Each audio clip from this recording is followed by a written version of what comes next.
chamar aqui a pastora Aline. A pastora Aline, ela já tem sido uma voz no Brasil inteiro sobre inclusão, com o trabalho do Ministério Kids. A nossa igreja tem sido muito relevante nessa área e você precisa também avançar, porque as necessidades estão aí e ela quer dar um recado para vocês, para que vocês também tenham uma igreja relevante e inclusiva. Deus abençoe, pastora. Amém. Bom dia! Não sei se tem alguém aqui com alguma deficiência visual. Se tiver, eu peço para que sente mais à frente, porque a leitura labial ajuda. E se tiver alguém também com uma deficiência auditiva, também chegue para frente, para que a gente possa tentar fazer alguns sinais. Está sendo gravado? Tá? Então, se tem quem vai assistir a gente pela internet, não sei se tem alguém com alguma necessidade visual. Eu sou uma mulher branca, estou com o cabelo amarrado, estou com um vestido amarelo, de florzinhas vermelhas e rosas. Estou num púlpito que está extremamente iluminado com LED verde e com a maioria das partes preta. Isso ajuda eles a entender e a visualizar quem está falando com eles. Amém? Vamos lá, gente. Inclusão. Inclusão no Ministério Infantil, inclusão na igreja não muda muito. Muda a linguagem. Somente a linguagem da forma como a gente fala. A forma que a gente fala com criança e a forma que a gente fala com adulto. A forma de se comunicar, como bem a nossa irmã falou, a forma de comunicar é tudo. E o que difere a forma como a gente vai falar com uma criança ou com um adulto no Ministério Infantil ou numa igreja local de adultos, é a forma como a gente vai se comunicar com ele. E o que é mais importante para eu trazer em 15 minutos, que é muito pouco, mas que é mais importante eu trazer para vocês. Eu queria que vocês começassem a refletir a forma como vocês estão gerindo a igreja de vocês, a forma como vocês estão olhando para a igreja de vocês, quando a gente fala de inclusão e acessibilidade. Por exemplo,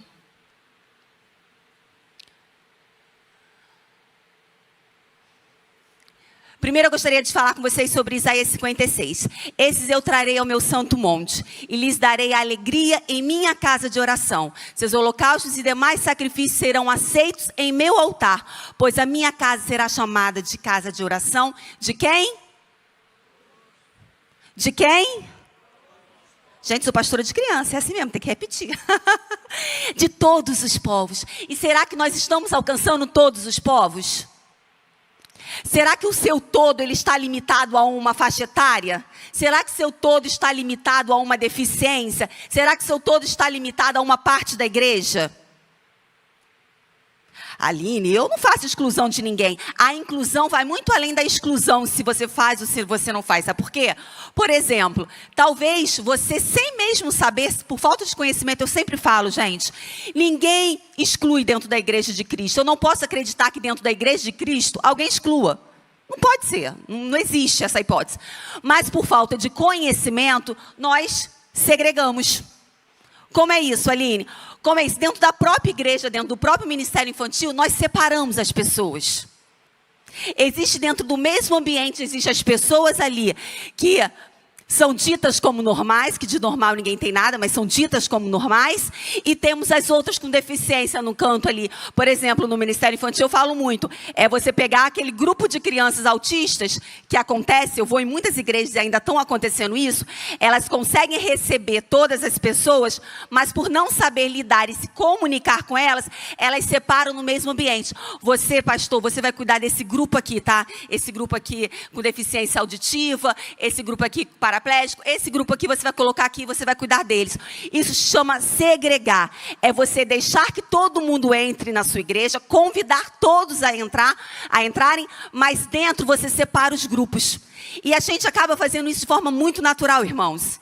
A gente acaba fazendo isso de forma rotineira, porque a gente acaba tentando, achando que está ajudando. Como eu não entendo, vou colocar aqui esse grupo para cuidar desse. Vou colocar aqui, ó, esse grupo separado aqui. Mas não é isso que a palavra de Deus nos chama. Ou você pode ter avançado. Aline, eu não segrego. Na minha igreja, não. Na minha igreja, todo mundo está junto. Eu não segrego. Aí a gente já avançou. Beleza, a gente não está segregando. Mas será que a gente está incluindo? Ou a gente ainda está integrando? O que é integrar? Integrar é você estar aqui, sua igreja está lá, uma igreja totalmente acessível, uma igreja onde que todos podem entrar, está todo mundo aqui Ninguém está separado. Estou falando de uma forma bem didática para vocês entenderem. Todo mundo, que nem vocês estão me ouvindo aqui, e eu estou pregando. E eu estou falando sobre José, estou falando da trajetória da vida de José, estou falando que José, né, foi lá renegado pelos seus irmãos, foi vendido, mas a história de José é linda. José creu em Deus e ele foi levantado como segundo homem. Será que todo mundo que está dentro da sua igreja consegue entender o que eu estou falando? Melhor, será que todo mundo que está aqui hoje consegue entender como eu estou falando? Se eu te disser que tem pessoas aqui que têm déficit de atenção e ela não está entendendo o que eu estou falando, você acredita? E sabe por que ela não está entendendo? Porque eu sou uma pessoa que fala extremamente rápido. E as pessoas que têm déficit de atenção não compreendem. Com essas pessoas eu deveria falar mais devagar. Com essas pessoas a gente tem que ter outro tipo de leitura. Então, como eu resolvi isso numa igreja local? Você não está falando de ministério infantil, onde tem uma equipe ali, onde eu possa colocar recursos visuais. Talvez, conforme você vai falando, você ter a leitura dinâmica ali, para a pessoa poder acompanhar. Então, são várias estratégias que eu não vou conseguir dar para vocês hoje, mas são várias estratégias. O que hoje eu estou fazendo aqui, nesses minutos que eu tenho, é trazer para vocês informações para que vocês reflitam. Aonde a minha igreja está? A minha igreja é uma igreja de todos os povos ou eu ainda estou segregando ou integrando? Porque inclusão tem a ver com o quê? Tem a ver com você entender as diferenças do outro. Inclusão é quando eu me importo com o outro. Eu gosto de um exemplo de inclusão muito prático. É chegar hoje um irmão na sua igreja com obesidade mórbida. E aí ele vem entrando lá. E aí ele, claro, ele vai sentar naquela cadeira ali. Essa cadeira não cabe ele. Ele vai estar com a metade do corpo para o lado de fora e metade do corpo na cadeira. Isso não é inclusão. Ele vai estar ali incomodado, ele vai estar ali envergonhado. E será que ninguém consegue se atentar para isso? E o que eu faria, Aline? Você, visto a recepção que essa pessoa está entrando, já teria, que claro que a gente não tem isso preparado, a minha igreja também não tem isso preparado, mas você corre em algum das salas, pega uma cadeira um pouco mais confortável, pega a cadeira do pastor, pega a cadeira de alguém, coloca essa cadeira num lugar estratégico para essa pessoa poder sair, ir ao banheiro, sem que ela passe vergonha, sem que ela se sinta constrangida. E ela consiga sentar e receber a palavra de Deus, como todos nós. Gente, aqui é apenas alguns pontinhos, só para a gente entender a diferença de integração, inclusão e segregação. Eu não vou entrar nem em exclusão, eu não posso crer que o povo de Deus trabalhe com essa hipótese, que é simplesmente ignorar os nossos irmãos. É simplesmente não se importar se tem uma pessoa ali no canto que não entende o que eu falo, o outro que não enxerga, o outro que não escuta, e você não trazer a acessibilidade que Deus nos mostra na Bíblia o tempo todo. O tempo todo. Davi é um grande exemplo quando ele manda chamar, né, quando ele se preocupa se tem alguém vivo na família de Jonas e ele manda chamar lá Mefibosete para sentar à mesa com ele. Estou encurtando muito a história. Mas ali é o maior exemplo de inclusão. Porque naquela época os deficientes não sentariam à mesa. Naquela época todos os deficientes são renegados. Mas Davi mostrou o quê? Que ele podia sentar à mesa com o rei. E o que eu quero falar para vocês? Que todos são convidados a sentar à mesa com o rei. Todos estão convidados a sentar à mesa com o rei. Não somos melhores e nem piores. Somos apenas diferentes. E como eu digo para as minhas crianças, está tudo bem ser diferente. É legal ser diferente. A ONU fez esse símbolo, criou esse símbolo, é um símbolo de acessibilidade, é uma figura simétrica, conectada por um círculo e os 4 pontos. O que significa que esses braços abertos simbolizam a inclusão de todas as pessoas. Então, se a sua igreja quer colocar um símbolo de acessibilidade, muito cuidado. Às vezes eu chego na igreja e tem um símbolo de quebra-cabeça. Esse símbolo é do autismo. Então, tem símbolos que são símbolos muito específicos. Esse é o símbolo que nós devemos usar para dizer que nós somos uma igreja acessível. Uma igreja que entendeu Marcos 16:15. Pregai o evangelho a toda criatura. Não é acessibilidade, muitas pessoas me perguntam, falam assim, quando eu vou ministrar nas igrejas, eles falam assim, mas pastora, me fala uma coisa, eu ainda não tenho rampa, eu ainda não tenho elevador, e como é que eu faço? Acessibilidade e inclusão vai muito além disso, queridos, muito além. É muito mais você olhar para o outro e se preocupar com o outro. É óbvio, eu não estou aqui ignorando, porque isso é uma legislação. Precisamos ter rampa, precisamos ter elevador, se for o caso da igreja, né, de muitos andares, enfim.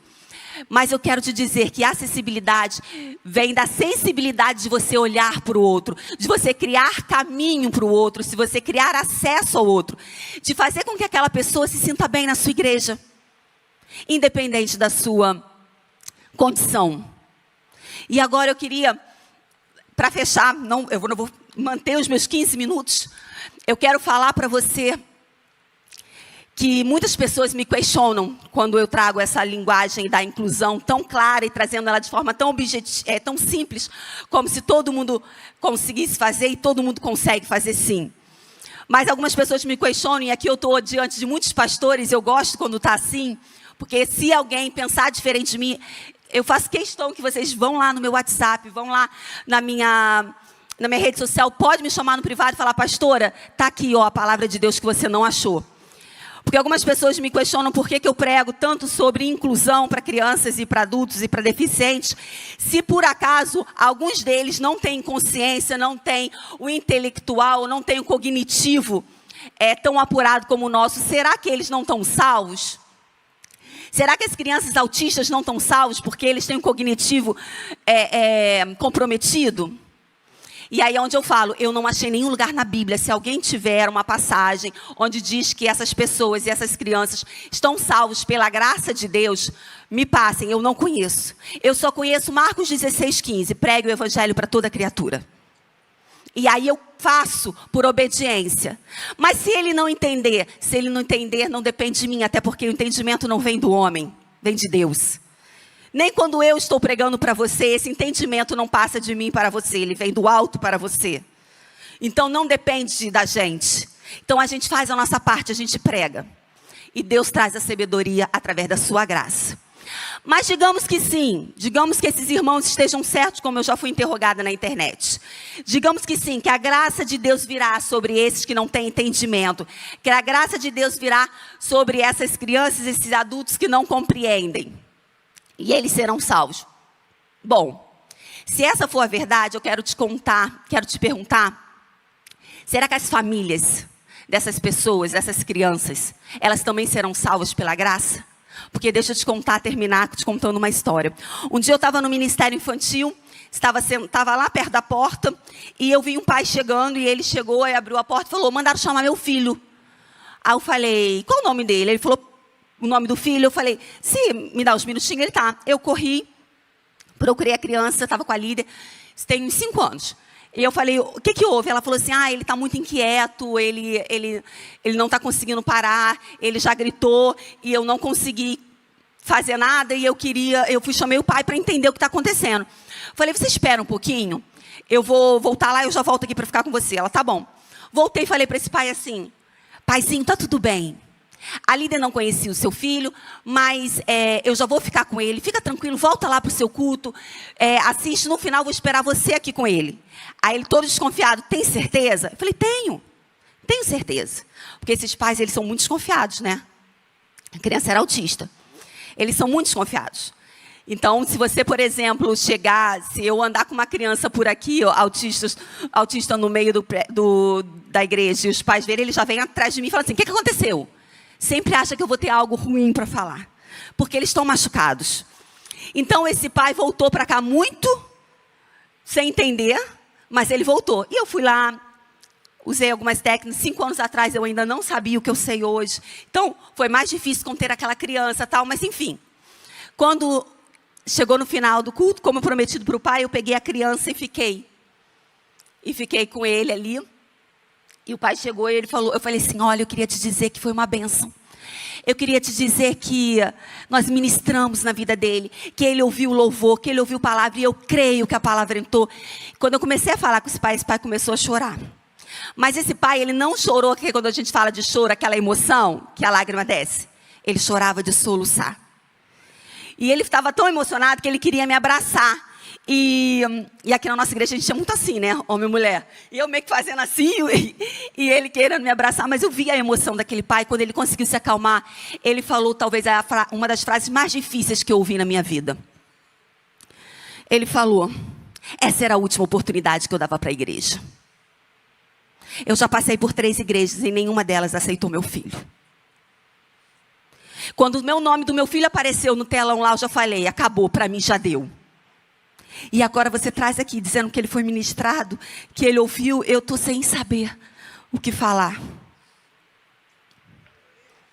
Queridos, quantos passaram pela nossa porta e nós não estávamos lá para falar com esse pai que aqui sim é a casa dele.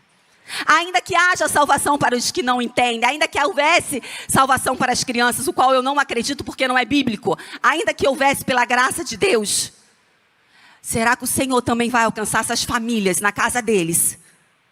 Pela graça dele? Será? Porque onde não tem espaço para o filho, não tem espaço para a família. Então o que eu quero terminar refletindo com vocês é, quantos estão passando na porta da nossa igreja e não entram, porque não conseguem enxergar acessibilidade, não conseguem enxergar que ali dentro existem pessoas que amam a todos sem olhar para as diferenças? Não consegue chegar a uma igreja que está se preparando, porque deixa eu te falar, em 1996 era 176 para um autista. Em 2010, esse número já caiu para 56 para 1. E em 2020 ainda não foi nem feito. São dados do IBGE. Então, só está aumentando. Ou a gente se prepara, ou a gente vai continuar deixando essas famílias perecerem dentro de casa. Eu fiz uma live com um pastor muito relevante. E esse pastor virou para mim e falou assim, Aline, a minha igreja não tem. Eu não vejo. Minha igreja não tem. Esses autistas todos que você fala. Ele falou, onde eu estou errando? Só que é um pastor aqui, e eu aqui. Eu falei, eu vou falar que esse pastor está errando, é ruim? Ficar quietinha aqui na minha, o meu Senhor, me dá a estratégia aqui. Eu toda tímida, eu falei assim, pastor, será que eles entenderam que a sua igreja está preparada? Eu falei, talvez, não é que você não faça, a igreja tem muitas frentes. Vocês, pastores, estão ligados em muitas frentes. Realmente precisa levantar alguém lá para ser essa porta-voz. E aí ele falou assim, tá, talvez. 3 meses depois, esse pastor estava pregando aqui. Ele pediu para falar comigo, ele falou assim, você não estava certo, menina? Quando eu botei lá, quando a gente se reuniu depois daquela live, levantamos uma equipe, não é que veio um monte de família da cidade? As igrejas precisam alargar as portas, mas isso não significa abrir as portas, isso significa ter o olhar de Cristo. O olhar de Cristo, um olhar que não diferencia, um olhar que ama. E para isso você precisa sim ser treinado, levantar equipe. E para finalizar, em maio, nós vamos ter aqui um seminário de inclusão. Por quê? Infelizmente, não temos muitas pessoas falando sobre esse assunto. E eu já não consigo mais atender todas as igrejas que nos convidam para ir. Para poder todo mundo ser atendido, para a gente realmente entender que está todo mundo entranhado na visão da inclusão e como fazer, nós vamos fazer aqui no dia 14 de maio. Olha minhas redes sociais, mas 14 de maio nós vamos fazer um grande seminário de inclusão aberto para as igrejas de fora. E aí toda a igreja vai estar tomada de salas com como atrair, como pastorear, enfim, todas as partes mais práticas de como incluir a igreja de Cristo dentro do rebanho, que está lá em Marcos 16:15. Amém? Deus abençoe vocês. Amém. Obrigado.